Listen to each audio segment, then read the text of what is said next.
Well, Londoners, Englanders, people from the New World, people from the Old.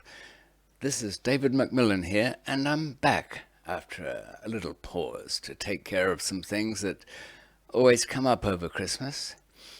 And I see the first lights of spring have hit this Monday.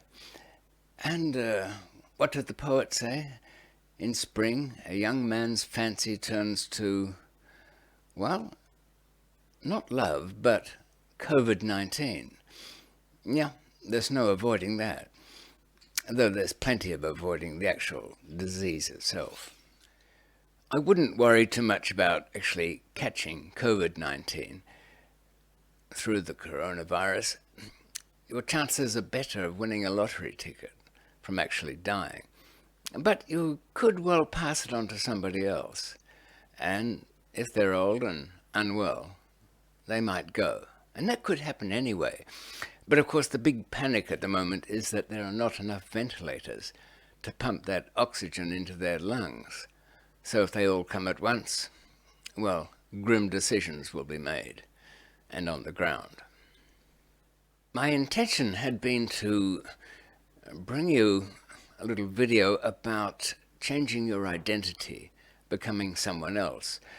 And this moment might provide a bit of an opportunity for those who are isolating themselves to consider their own identities and what they might want to be and why they might want to change it in the first place.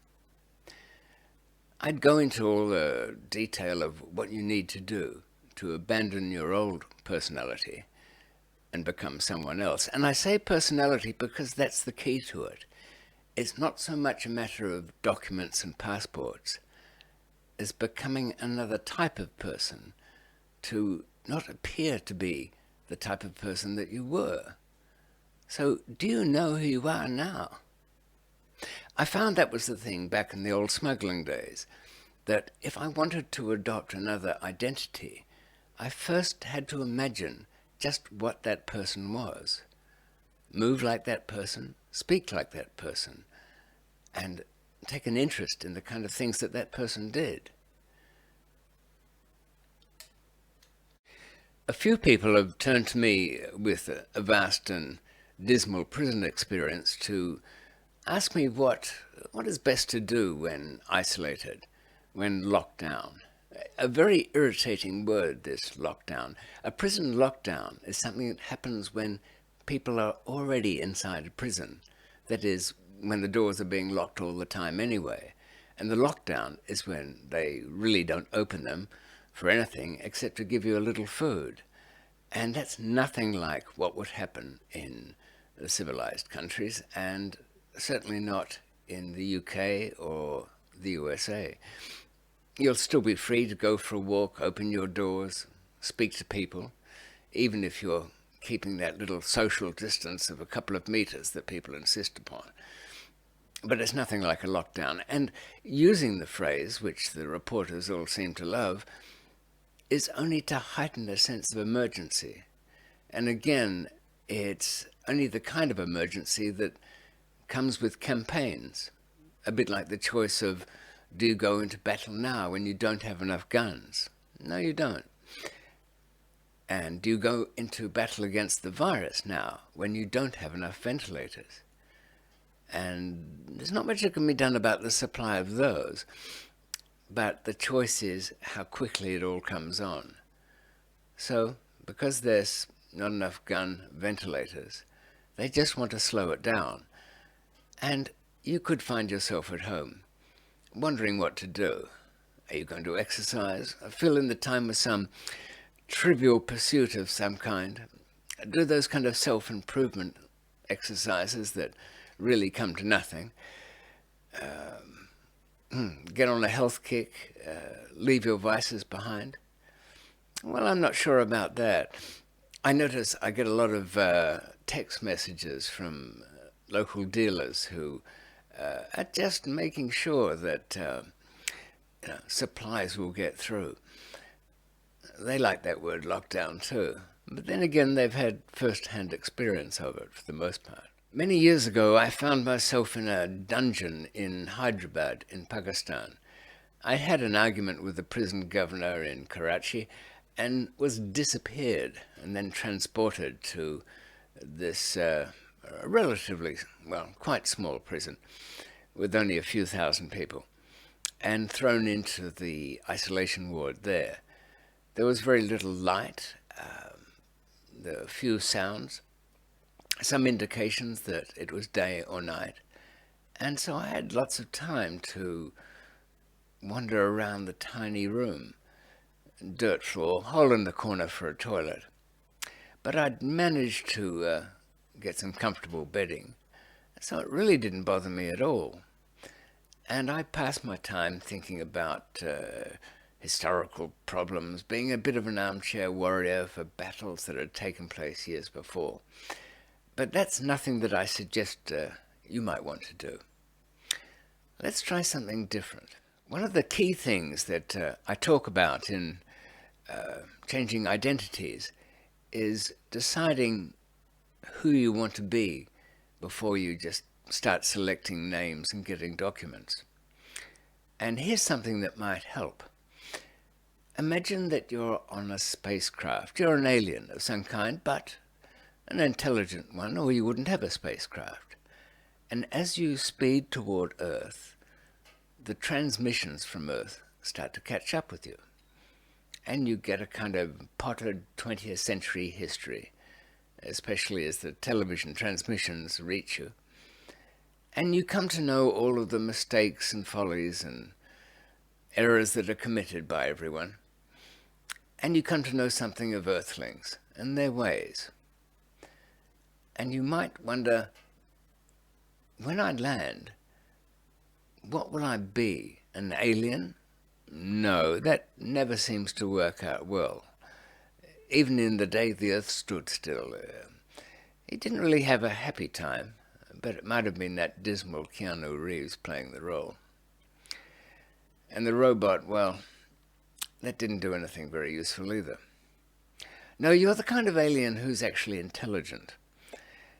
And as you watch, you realize the best thing to be in your visit to Earth is a human being. But what kind of human being?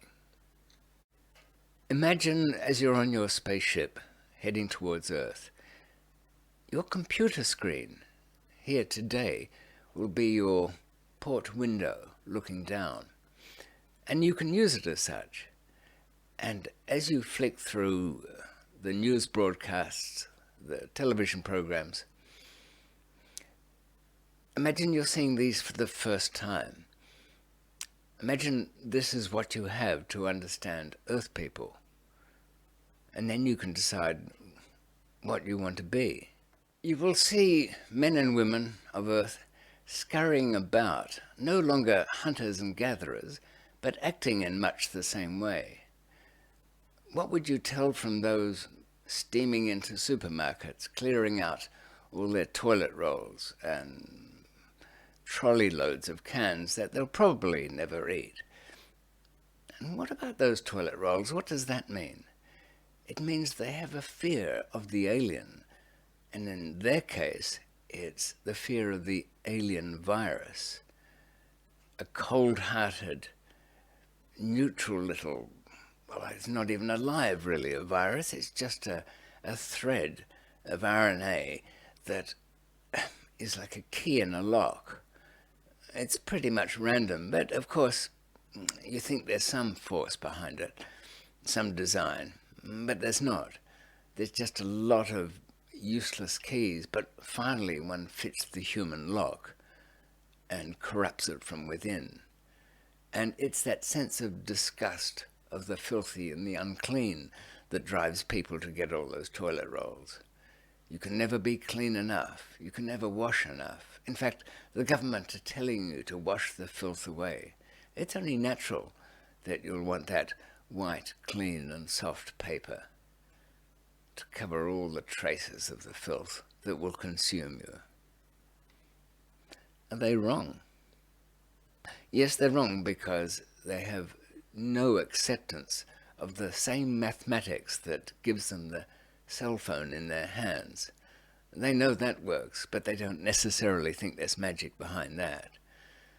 But somehow there's some evil magic behind the virus. You will have noticed that the film stars, the highly priced singers, the big celebrities, they were admired, they were followed, they were envied. But as the inhuman virus strikes, they become less significant, less all-powerful, because some of them are struck. So who is it that seems like somebody who would be immune? The rich? Yes, certainly that. So as an alien visitor, you decide you will be rich. But you learnt something else too, that dragging around a big duffel bag full of cash is more likely to lead to trouble than anything else. So you need some device that will mask that.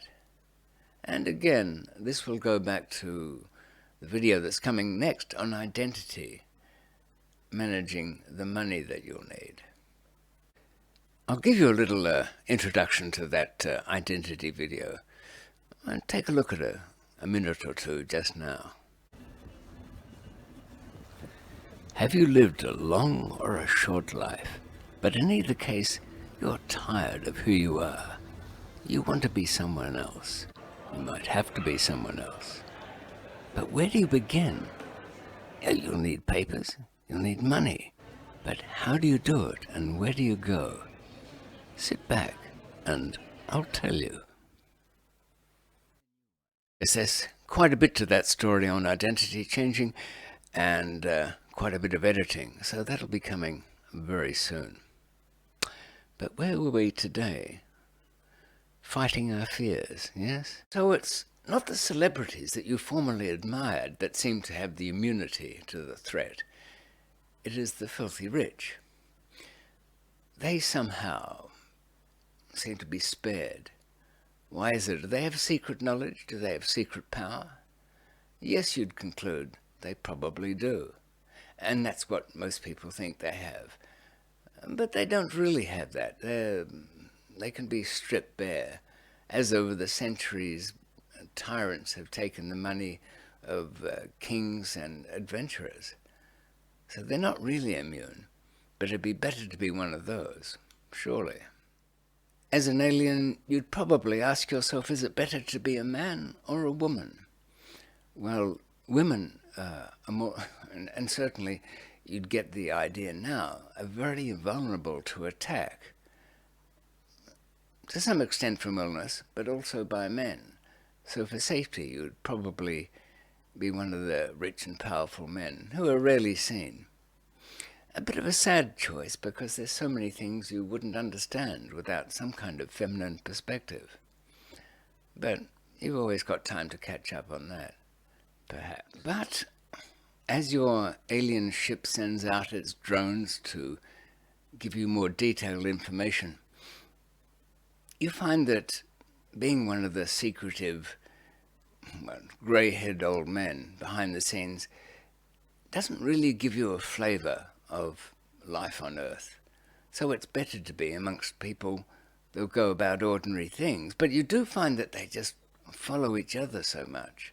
If one person does it, then if 100 people do it, they must be right. But maybe they're not, but they must be safe because they're all doing it and only a few fall. Where would you join in? And as you travelled further down, you'd also see that the nation's leaders that once seemed to be very much in control seem more and more like bad actors. Donald Trump fumbling around the kind of speeches he has to give now. Recently ending up reading out a list of the CEOs of big companies because he didn't really know what to say. He was supposed to be reassuring or giving sensible advice, but here he was saying Walmart's a great company, or this CEO was a terrific guy, and the usual, we have the best, or we'll get the best, or we're doing something that we're probably not. He seems somehow weaker. And in the UK, the Prime Minister Boris Johnson, morphing himself into an image of Churchill, so that with his nightly broadcasts, people just glaze over, don't really hear what he's saying, wake up in the morning and head off again in search of toilet rolls. But that will all clear, just so you know. The supply chain will catch up within about 3 weeks in this country, in the UK, and the infectious peak will probably be in about 6. It's based on behavior models more than anything else. So you can kind of ride it out. And hopefully the version you'll get of that virus has mutated a little bit as it passes around. And like I keep saying, the odds are the most trouble you'll be is not to yourself. You're likely to get over it, but it's who you infect and therefore choose to put at risk and possibly kill off. The older, the infirm, those people you secretly didn't want around anyway. Yeah. So, in a way, the remarks I'm making about the disease COVID-19 relate so much to the story on changing your identity. Take this time that you might have and look at we Earthlings through alien eyes and decide how you feel about us as a species. Look through the screen, the spaceship window of your computer, and see yourself amongst them. And by the time I get back here, I'll be able to tell you all you'll need to know to step out of one life and into another. I'll see you then.